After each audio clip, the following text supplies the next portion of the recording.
முருகா முருகா செந்தூரழகா என்னை பாட வைக்கும் தெய்வம் நீதானே முருகா.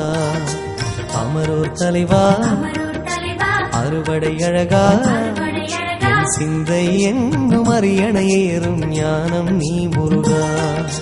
முருகா என்று ஒரு முறை சொன்னால் நெஞ்சம் இனிக்குதே. முருகா என்று ஒரு முறை சொன்னால் நெஞ்சம் இனிக்குதே. உருகாத உள்ளம் கூட உணர்வில் மறக்குதே, உன்னை நினைக்குதே.